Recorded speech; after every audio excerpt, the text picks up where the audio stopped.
Right, okay, let's try again. Here we go. So, hopefully you can see the screen all right. Here we go.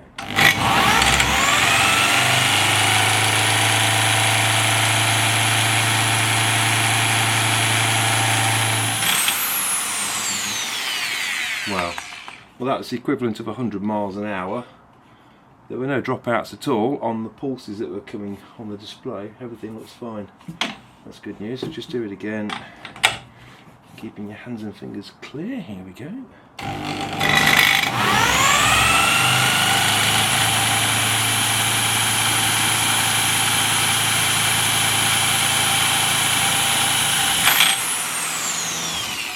That looks okay.